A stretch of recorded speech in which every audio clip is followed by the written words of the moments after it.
Welcome to our YouTube channel study अपने लिए। आज हम देखेंगे measurement of current and voltage का सेकंड पार्ट, जिसमें देखेंगे construction and principle of PMMC. ठीक है, तो स्टार्ट करते हैं। इसमें जो फर्स्ट ऑफ ऑल देखेंगे पीएमएमसी। ठीक है, इसका फुल फॉर्म क्या होता है? पीएमएमसी का फुल फॉर्म जो होता है वो होता है permanent magnet and moving coil. ठीक है, परमानेंट मैग्नेट, पी से परमानेंट, एम फॉर मैग्नेट और अगेन एम, जिसका मतलब होता है मूविंग, और लास्ट जो है वो सी, इसको बोलते हैं coil. Permanent magnet moving coil. This instrument is use to measure DC quantity like DC current and DC voltage. Its construction is approximately same as galvanometer. It has following construction part. Means ये एक ऐसा instrument है जो कि DC quantity को measure करता है। Means DC current को मेज़र करने के लिए हम लोग पीएमएमसी इंस्ट्रूमेंट का इस्तेमाल करते हैं। डीसी वोल्टेज को भी मेज़र करने के लिए हम लोग पीएमएमसी इंस्ट्रूमेंट का इस्तेमाल करते हैं। और पीएमएमसी एक इंस्ट्रूमेंट है जिसका कंस्ट्रक्शन जो होता है एकदम सेम टू सेम गैल्वेनोमीटर के कंस्ट्रक्शन के जैसा ही है। इसमें इसका कुछ कंस्ट्रक्शन का पार्ट है जिसमें 4 पार्ट आते हैं। एक फर्स्ट पार्ट है हमारा moving coil system, and the second one is magnetic system, and the third one is damping system, fourth one is deflection system and calibration, and the last one controlling system. Let us understand one by one. Moving system. It is basically consisted of coil wound over an armature. This armature is fitted on axle. Means moving system में हम लोग basically consist करते हैं, coil लेते हैं, ठीक है, जो कि आर्मेचर के ऊपर वाउंड किया हुआ रहता है. जैसे कि मान लीजिए इसका आप ऐसे समझ सकते हो, जैसे कि हमने एक कॉइल लिया, ठीक है, उसके ऊपर हमने आर्मेचर के ऊपर वाउंड करके रखा. ऐसे ही हम लोग करते हैं, कुछ इस टाइप का रहता है. इसमें हम लोग एक कॉइल लेते हैं जो कि आर्मेचर के ऊपर वाउंड किया हुआ रहता है. This armature is fitted on axle, और ये आर्मेचर को हम लोग एक्सल पे फिट कर देते हैं. जैसे कि इसका डायग्राम पे आप देख सकते हो, ये कॉइल है, ये कॉइल है, कोर है उसमें, मतलब कि लपेटा हुआ है ऐसे ऐसे करके, फिर ये पाइवोटेड किया गया है. ठीक है, ये एक्सल ही है.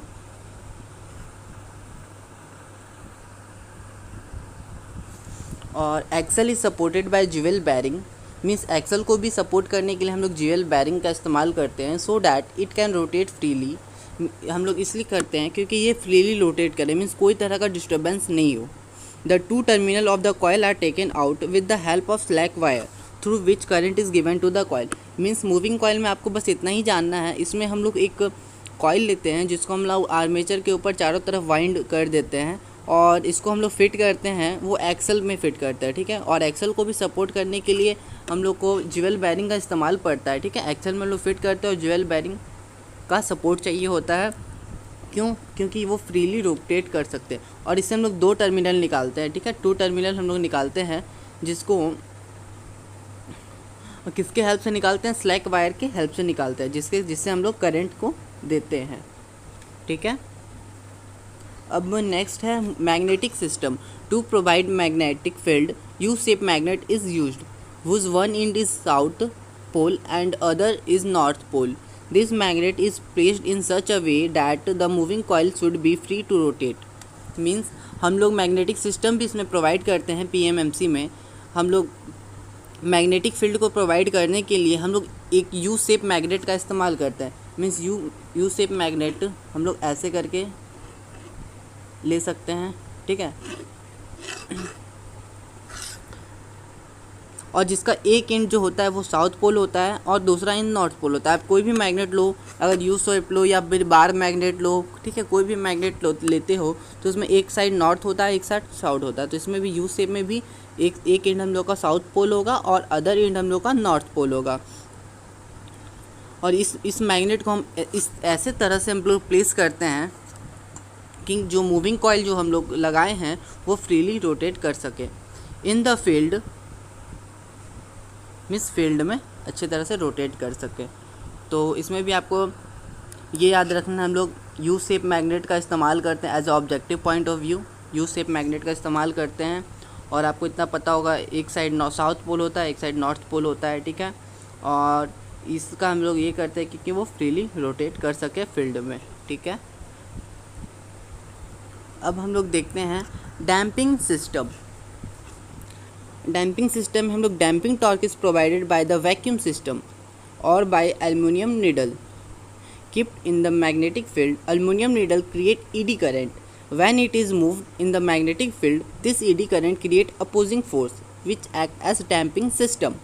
मीन्स डैम्पिंग सिस्टम में ये देखेंगे हम लोग एक डैम्पिंग टॉर्क प्रोवाइड करते हैं पीएमसी में, ठीक है, किसके हेल्प से, by the help of vacuum system और बाय द या फिर अल्युमिनियम नीडल, ठीक है, जो कि अल्युमिनियम नीडल को हम लोग मैग्नेटिक फील्ड में फिक्स करते हैं और उसमें एक डैम्पिंग टॉर्क प्रोवाइड किया जाता है, ये याद रखना है। और अल्युमिनियम का जो नीडल रहता है, ठीक है, नीडल तो आपको पता हो जैसे बाइक में भी नीडल रहता है, वैसे अल्युमिनियम का भी उस टाइप का ही एक अल्युमिनियम नीडल रहता है जो कि ईडी करंट क्रिएट करता है, ठीक है। जब हम लोग उसको मैग्नेटिक फील्ड में घुमाते हैं तो ये ईडी करंट क्या करता है, एक अपोजिंग फोर्स लगाता है जो कि एज अ डैम्पिंग सिस्टम काम करता है। तो इसमें ये देखेंगे कि हम लोग डैम्पिंग टॉर्क लगाते हैं किसके हेल्प से, वैक्यूम सिस्टम के हेल्प से, और अल्युमिनियम नीडल क्या करता है, एक ईडी करंट क्रिएट करता है, ठीक है। और ये ईडी करंट जो क्रिएट करता है वो क्या करता है, अपोज करता है किसको, फोर्स को, ठीक है, फोर्स को अपोज करता है, जिसके कारण हम लोग जो डैम्पिंग सिस्टम का एक्ट होता है यहाँ पे। अब हम देखते हैं deflection system. Deflection system consist of needle fitted on the top of the axle and there is one calibrated scale. Scale is given on the mirror to avoid parallax error. Means deflection system में ये देखते हैं हम लोग, deflection system में एक needle fit किया गया रहता है जो कि एक्सल के एकदम टॉप पे हम लोग फिट करते हैं, और एक हम लोग कैलिब्रेटेड स्केल भी साथ में लगाते हैं, और स्केल के साथ हम लोग मिरर भी लगाते हैं, ठीक है, मिरर के ऊपर ही लगाते हैं क्योंकि हम लोग पैरेलैक्स एरर को मिनिमाइज़ कर सकते हैं। और पैरेलैक्स एरर के बारे में मैंने अपने फर्स्ट चैप्टर वाले के वीडियो में बताया था, फंडामेंटल ऑफ मेजरमेंट में, आप वहाँ पर देख के डिटेल में जान सकते हो। Next one is controlling system.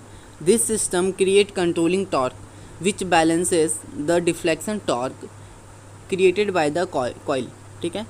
Controlling torque is basically provided by spiral spring which create controlling torque when twist is given to it. अब कंट्रोलिंग सिस्टम भी हम लोग का पीएमसी में इस्तेमाल होता है। कंट्रोलिंग सिस्टम क्या करता है, एक कंट्रोलिंग टॉर्क लगाता है, ठीक है, जो कि डिफ्लेक्शन टॉर्क को बैलेंस करता है, क्रिएटेड बाय, जो डिफ्लेक्शन टॉर्क हम लोग इसमें लग रहा है तो उसको बैलेंस करने के लिए हम लोग कंट्रोलिंग सिस्टम का इस्तेमाल करते हैं। कंट्रोलिंग टॉर्क में हम लोग बेसिकली एक स्पाइरल स्प्रिंग लगाते हैं जो कि कंट्रोलिंग टॉर्क के जैसा ही एक्ट करता है, विच create controlling torque when twist is given. जब हम लोग का ट्विस्ट प्रोवाइड होता है तो हम लोग स्पाइरल स्प्रिंग लगाते हैं। अब ये है उस पीएमसी का जो डायग्राम है उसका ये फ्रंट व्यू है। फ्रंट में व्यू में आपको देख सकते हो क्या क्या डायग्राम है। ऊपर में हम लोग पाइवोटेड किए हुए हैं, ठीक है, ये हम लोग का ज्वेल बैरिंग, ठीक है, ये स्प्रिंग है, ठीक है, ये स्प्रिंग का ही डायग्राम है यहाँ पे, और ये बैलेंसिंग वेट है, ठीक है, ये आपको बैलेंसिंग वेट लगाते हैं, और ये मिरर है, और ये स्केल है, ठीक है, मतलब कि पैरेलैक्स एरर को मिनिमाइज़ करने के लिए ये कॉइल है, और ये फिर नीचे भी हम लोग को पाइवोटेड किया गया, और ये हम लोग का परमानेंट मैग्नेट है। अब नेक्स्ट ये है उसका टॉप व्यू, ऊपर से देख सकते हो। अब इसका वर्किंग देखते हैं। When current is given to coil, coil is exerted by magnetic force. This magnetic force create torque due to which coil get deflected. At the same time twist is produced in the spiral spring. Means जब हम लोग coil में current देते हैं तो coil के चारों तरफ मतलब कि आप देख सकते हो एक मैग्नेटिक फोर्स भी रहता है वहाँ पे, ठीक है, और ये मैग्नेटिक फोर्स क्या करता है, एक टॉर्क को क्रिएट करता है, और इसी टॉर्क के कारण जो कॉइल जो होता है हम लोग का डिफ्लेक्ट करना चालू करता है, और उसी समय एक ट्विस्ट प्रोवाइड होता है, ठीक है, एक twist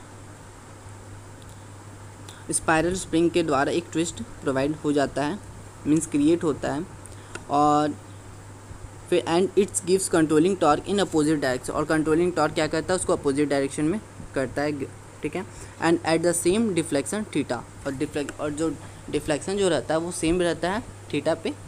but torque become balance and this condition the amount of current in the coil is directly proportional to deflection angle theta, और यही जो करंट का जो अमाउंट होता है वो थीटा के बराबर होता है, ठीक है, कितना करंट जो होता है वो डायरेक्टली प्रोपोर्शनल है डिफ्लेक्शन एंगल थीटा के। तो डिफ्लेक्शन टॉर्क में हम लोग ये देखते हैं जो होता है T D equal to NABI, ठीक है। B हम लोग का होता है मैग्नेटिक फील्ड स्ट्रेंथ,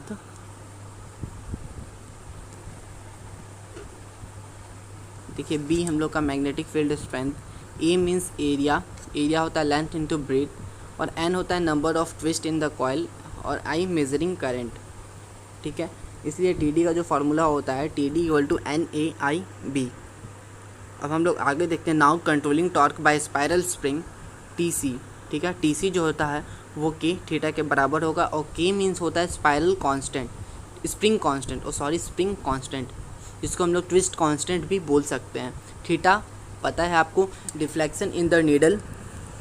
अब हम लोग एट इक्विलिब्रियम देखेंगे तो TD जो होगा वो मीन्स डिफ्लेक्शन टॉर्क जो होगा वो कंट्रोलिंग टॉर्क के बराबर होगा। तो NAIB बोलिए या फिर NABI जो होगा वो K थीटा के बराबर होगा, और इससे हम करंट निकाल सकते हैं। तो K divided by NAB multiply by theta, let G, ठीक है, G इक्वल टू KNAB